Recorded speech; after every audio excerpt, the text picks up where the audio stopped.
یہاں جب ایک مرد ایک عورت کو رخصت کر کے اپنے گھر لے کر آئے تو پہلا آداب جو ہے وہ یہ ہے کہ اس کو چاہیے کہ جب عورت گھر میں آ جائے تو اس کو گھر میں لا کر ایک جگہ بٹھانے کے بعد اس کے قدموں سے اس کے جوتوں کو اتارا جائے اور اس کے پاؤں کو دھویا جائے۔ جی ہاں، روایت موجود ہے، ابی سعید خضری روایت کرتا ہے، کہتے ہیں کہ رسول خدا صلی اللہ علیہ وآلہ وسلم نے علی ابن ابی طالب علیہ السلام سے فرمایا کہ اے علی، یا علی اذا ادخلت العروس فی بیتک، کہ علی جب تمہاری دلہن تمہارے گھر میں داخل ہو جائے فاخلع خفاعین تجلس، اور جب گھر میں داخل ہونے کے بعد وہ تمہاری دلہن بیٹھے تو تمہیں چاہیے کہ اس کے پاؤں سے اس کی نالین کو اتارو، واغسل رجلیہا، اور بیٹھانے کے بعد اس کے پاؤں کو دھویا جائے، یعنی کہ نیچے کوئی تھال رکھ لیا جائے، کوئی برتن رکھ لیا جائے اور اس برتن میں اس نئی نویلی دلہن کے پاؤں کو دھویا جائے، اور وہ پانی جو جمع ہوا ہے اس جمع شدہ پانی کو گھر کے اندر دروازے سے لے کر گھر کے آخری حصے تک، یعنی کہ چاروں کونوں کے اندر جو ہے وہ چھڑکا جائے۔ کیا ہوگا چھڑکنے سے؟ اخرج اللہ من دارک 70 الف لون من الفخر، اگر اے علی تم ایسا کرو گے تو پروردگار تمہارے گھر سے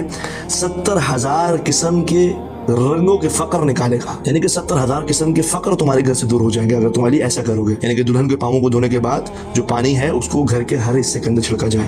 تو پروردگار تمہارے گھر سے 70 قسم کی بلاؤں کو، 70 قسم کے فقر کو دور کر دے گا، نکال دے گا۔ وَأَدْخَلَ اللَّهُ فِي دَارِكَ 70 لَوْنًا مِنَ الْغِنَىٰ، اور پروردگار تمہارے گھر کے اندر 70 رنگوں کے، یعنی 70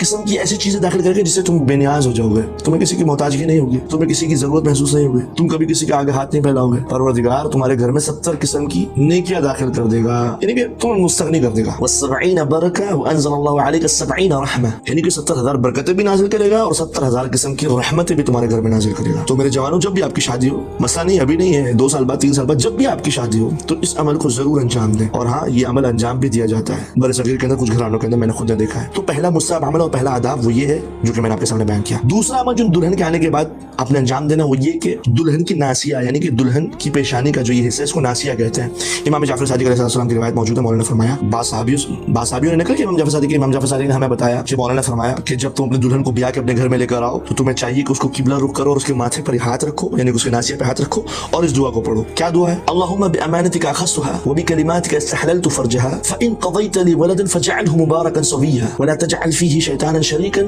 ولا نصیبا۔ اس دعا کو جو ہے نئی نویلی دلہن کے ناسیہ کے اوپر ہاتھ رکھے، قبلہ رخ ہونے کے بعد اس دعا کو پڑھے، دلہا کو چاہیے۔ تو 2 رکعت نماز پڑھنی بالکل نماز فجر کی طرح ہے، طریقہ کار بالکل وہی ہے جس طرح کہ انسان نماز فجر پڑھتا ہے، مرد کو چاہیے خود بھی پڑھے اور دلہن کو بھی حکم دے کہ تمہیں چاہیے کہ تم بھی 2 رکعت نماز پڑھو نماز فجر کی طرح، بس نیت مختلف ہوگی کہ 2 رکعت نماز پڑھتی ہوں لیلۃ الزفاف کی، یعنی کہ شادی کی پہلی رات کی قربت اللہ۔ تو یہ تیسرا عمل ضرور انجام دے اور نماز پڑھنے کے بعد تسبیح جناب فاطمہ الزہرا ضرور پڑھے اور سجدہ شکر بجا لائے۔ تو یہ 3 عمل جو کہ میں نے آپ کے سامنے ذکر کیا، ضروری ہے کہ یہ انسان بجا لائے، اور یہ 3 عمل بجا لانے کے بعد چوتھا عمل جو کہ انسان کو چاہیے کہ وہ بھی بجا لائے، اور وہ یہ ہے کہ دلہا کو چاہیے کہ وقت مباشرت اجلکم اللہ، کہ جب وہ مباشرت کا ارادہ کرے، زوجہ کے قریب جانے کا ارادہ کرے، ہم بستری کرنے کا ارادہ کرے،